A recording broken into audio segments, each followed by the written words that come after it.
Hello friends, today we are going to discuss one-liners.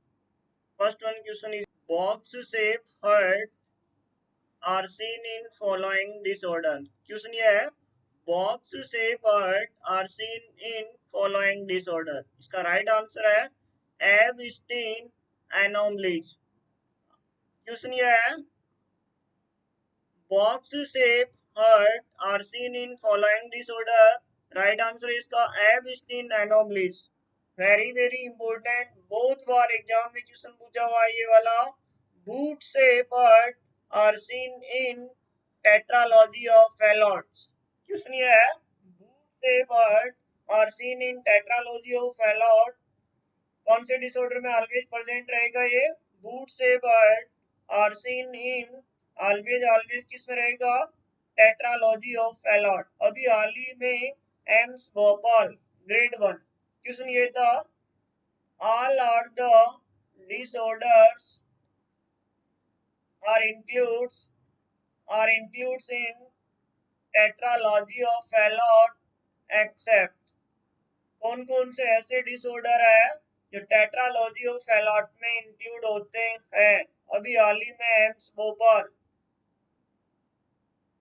आया हुआ question है option A था उसमें पल्मोनरी स्टेनोसिस बी ऑप्शन है आरवीएच सी ऑप्शन है वीएसडी एंड डी ऑप्शन है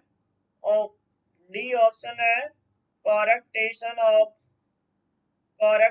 ऑफ अरोटा तो क्वेश्चन इस टाइप से भी पूछ लेते हैं टेट्रालॉजी ऑफ फैलॉट में टोटल कितने डिसऑर्डर इंक्लूड होंगे टेट्रालॉजी ऑफ फैलॉट में टोटल कितने 41 डिसऑर्डर इसमें इंक्लूड होंगे कितने होंगे इसमें 41 डिसऑर्डर चार डिसऑर्डर कौन कौन से होंगे पहला इंक्लूड होता है इसमें pulmonary stenosis second one RVH third one ventricular septal defect कौन सा नहीं होगा कॉरेक्टेशन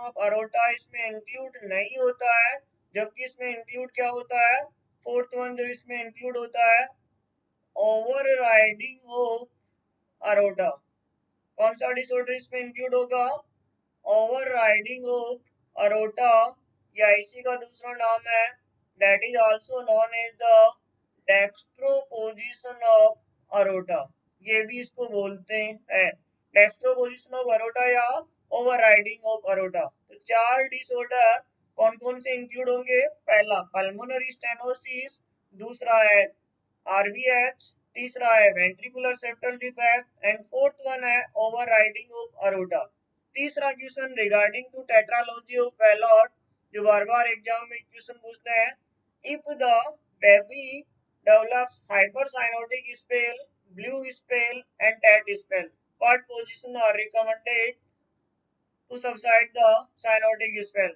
कौन सी पोजीशन हेल्प करेगी यहाँ पर नी चेस्ट पोजीशन ये भी एग्जाम में पूछते हैं टेट्रालॉजी ऑफ फैलॉट में हाइपर साइनोटिक स्पेल में कौन सी पोजीशन देना है रिकमेंड करना है नी चेस्ट पोजीशन प्रोवाइड करते हैं जी हाँ नी चेस्ट पोजीशन प्रोवाइड करते हैं next one question regarding to tetralogy of Fallot question ये है what is the most common types of CCHD, most common type of CCHD in infant. CCHD in infant. यहाँ पर right answer है box right answer क्या रहेगा यहाँ पर also tetralogy of Fallot infant में साइनोटिक कंजेनाइटल हार्ट डिजीज की most common form कौन सी रहती है टेट्रालॉजी ऑफ फैलॉट ठीक है अगेंस्ट वन ये भी एग्जाम में पूछते हैं what is the most common type of CCHD in neonate में CCHD की मोस्ट कॉमन फॉर्म या मोस्ट कॉमन टाइप नियोनेट में कौन सा रहेगा ट्रांसपोजिशन ऑफ ग्रेट आर्टरीज क्या रहेगा यहाँ पर ट्रांसपोजिशन ऑफ ग्रेट आर्टरीज तो ये दो तीन चार क्वेश्चन है ना इंपॉर्टेंट है इसमें पहला तो बॉक्स शेप हार्ट किसमें फाइंडिंग लेगी ये box shape heart are seen in Ebstein anomalies जबकि बूट शेप हार्ट कौन सी finding boot shape heart are seen in कौन से कंजेनाइटल एनोमलीज में? टेट्रालॉजी ऑफ फैलॉट, बूट से bird are seen in tetralogy of Fallot. आपसे पूछे box से bird, books say but are seen in कौन सा disorder? Epstein anomalies. Next one disorder है agon side appearance, agon side appearance are seen in कौन सा disorder यहाँ पर रहेगा? Transposition of great arteries. कौन से disorder में include होता है? Transposition of great arteries. बाकी और ज्यादा डिटेल हम बाद में डिस्कस करेंगे। नेक्स्ट वन क्वेश्चन है, ये भी बहुत बार एग्जाम में क्वेश्चन पूछा हुआ, persistent of Moro reflex are seen in, persistent of Moro reflex are indicate the, किसको इंडिकेट करेगा वो? cerebral damage। किसको इंडिकेट करेगा? persistent of Moro reflex are indicate the cerebral damage। Against once Moro reflex के regarding जो question पूछते हैं, Moro reflex कब डिसअपियर होता है? मोरो रिफ्लेक्स कब डिसअपियर्ड होता है? इसका राइट आंसर है 6 मंथ्स। आपके पास में ऑप्शन में 3 to 4 मंथ्स भी रहेगा, बट एग्जैक्ट राइट आंसर क्या रहेगा यहाँ पर? 6 मंथ्स। मोरो रिफ्लेक्स कब डिसअपियर होता है? Around the 6 months. Very very important, absent Moro reflex are seen in कौन सी कंडीशन रहेगी? सेरेब्रल हाइपोटोनिया, हाइपोटोनिया वाली कंडीशन। फॉर एग्जांपल जैसे कौन सी condition? Down syndrome.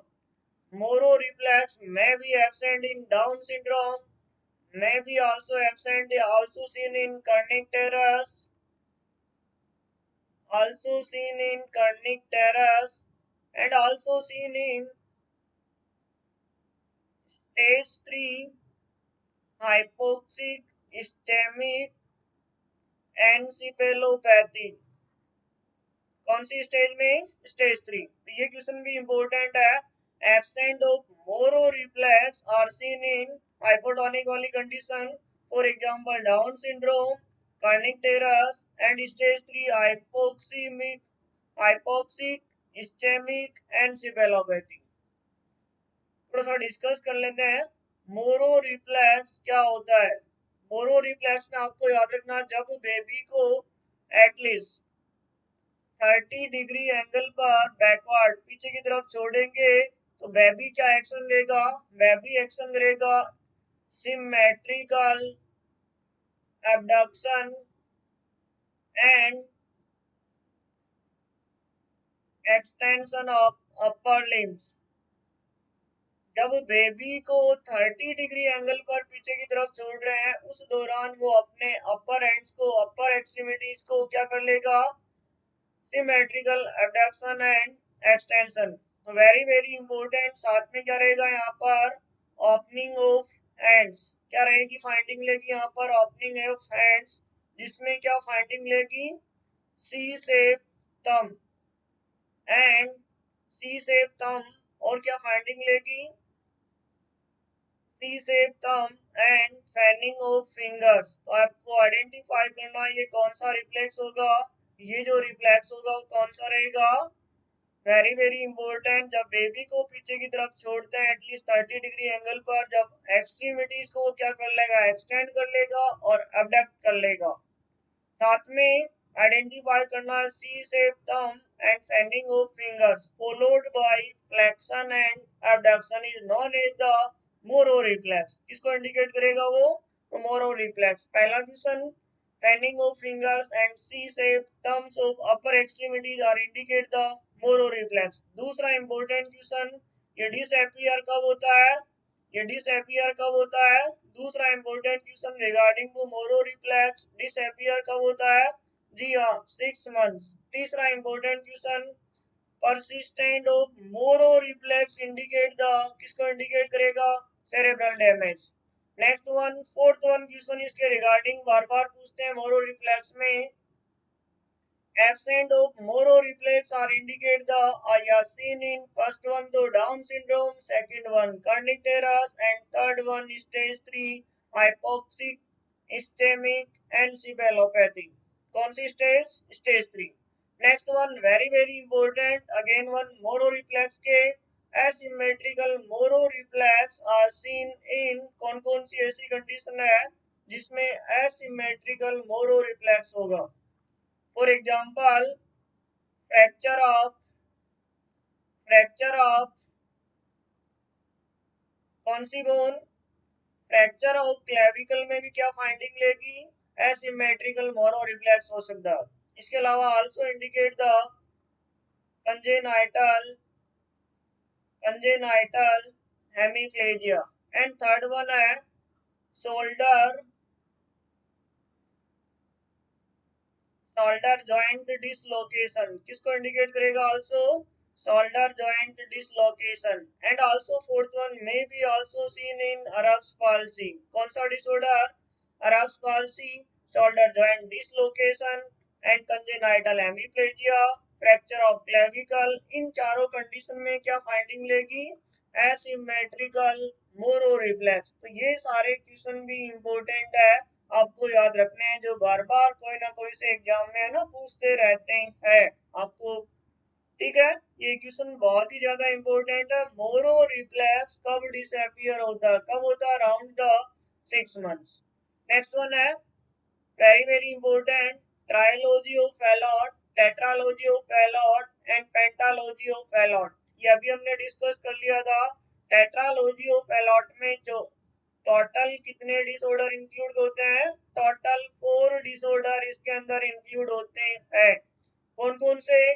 First one जो आपको याद रखना, टेट्रालॉजी ऑफ फैलॉट में पहला तो पल्मोनरी स्टेनोसिस, दूसरा इसके अंदर इंक्लूड होता है आरवीएच, तीसरा इसमें इंक्लूड होता है वीएसडी एंड फोर्थ वन जो इसके अंदर इंक्लूड होता है ओवर राइडिंग ऑफ अरोटा। कौन सा होता है? ओवर राइडिंग ऑफ अरोटा, या इसी का दूसरा नाम है डेक्स्ट्रोपोजिशन ऑफ अरोटा। कौन सा होता है? डेक्स्ट्रोपोजिशन ऑफ अरोटा। तो ये चार डिसऑर्डर किसके अंदर इंक्लूड होंगे? चार डिसऑर्डर जो इंक्लूड होते हैं टेट्रालॉजी ऑफ फैलॉट में, पहला तो हो गया आपका pulmonary stenosis, second one disorder कौन सा हो गया आपका आरवीएच, थर्ड वन डिसऑर्डर जो इसमें इंक्लूड होता है वो कौन सा होता है? वीएसडी। फोर्थ वन जो डिसऑर्डर इसमें इंक्लूड होगा ओवर राइडिंग ऑफ अरोटा, या इसी को हम बोल रहे हैं dextroposition of aorta. Next one pentalogy of Fallot, कौन से डिसऑर्डर में इंक्लूड होता है? कौन कौन से ऐसे डिसऑर्डर है जो पेंटालॉजी ऑफ फैलॉट में इंक्लूड होते हैं? पेंटा का मीन्स 5, तो 5 यहाँ पर कौन से रहेंगे? Tetralogy of Fallot plus atrial septal defect are include in pentalogy of Fallot. जबकि आपसे पूछे ट्राइलॉजी ऑफ फैलॉट के अंदर टोटल कितने डिसऑर्डर इंक्लूड होंगे? ट्राई का means 3, ASD, RVH and third one जो इसमें इंक्लूड होता है pulmonary stenosis. Pulmonary stenosis total कितने डिसऑर्डर होते हैं इसमें? 3 ट्राइलॉजी में। Atrial septal defect, right ventricular hypertrophy and pulmonary stenosis, ये किसके अंदर इंक्लूड होंगे? Trilogy of Fallot. Next one जो याद रखना आपको, नेक्स्ट वन इंपॉर्टेंट क्वेश्चन है, बार बार एग्जाम में पूछते हैं, स्टीपल साइन, इसी का दूसरा नाम है wine bottle sign. Steeple sign या wine bottle sign are seen in कौन सा डिसऑर्डर? जी हाँ, इसका राइट आंसर है क्रूप डिजीज। दूसरा इंपॉर्टेंट क्वेश्चन, क्रूप डिजीज का अनदर नेम क्या होता है? क्रूप डिजीज का दूसरा नाम होता है laryngotracheobronchitis, also known as the croup disease. किसमें प्रेजेंट होगा? Croup disease, laryngotracheobronchitis. अभी फिलहाल इतना याद रख लो, बाद में डिस्कस करेंगे इसका मोस्ट कॉमन पॉजिटिव एजेंट्स कौन सा होता है, क्या क्या इसके सिम्टम्स होते हैं। Next one, flag signs are seen in कौन सा disorder? Kwashiorkor. Flag sign are seen in कौन, इसका राइट आंसर है kwashiorkor. One more question. Kwashiorkor are occur due to deficiency of क्वासियोरकॉन किसकी डेफिशिएंसी से होगा? Only protein. किसकी? ओनली प्रोटीन डेफिशिएंसी है तो कौन सा डिसऑर्डर कोज करेगा? वो क्वासियोरकॉन। जबकि आपसे पूछे marasmus are occur due to deficiency of protein plus calorie deficiency. यदि प्रोटीन और कैलोरी दोनों की डेफिशिएंसी है तो कौन सा डिसऑर्डर होगा? मेरास्मस। नेक्स्ट वन है स्ट्रॉबेरी साइंस। ये बहुत ही ज्यादा इंपॉर्टेंट है। अभी हाल ही में एग्जाम हुआ था। Strawberry skulls are seen in following disorder. तो आपको याद रखना है एंटीनेटल अगर यूएसजी परफॉर्म कर रहे हैं कौन सा डिसऑर्डर डेवलप हो चुका है वहां पर? Edward syndrome. एडवर्ड सिंड्रोम में क्या फाइंडिंग लेगी? एडवर्ड सिंड्रोम में स्ट्रॉबेरी स्कल प्रेजेंट होता है। ये भी एग्जाम में पूछते हैं एडवर्ड सिंड्रोम कौन से क्रोमोसोम की एनोमलीज है? कौन से क्रोमोसोम की एनोमलीज है Edward syndrome? It is a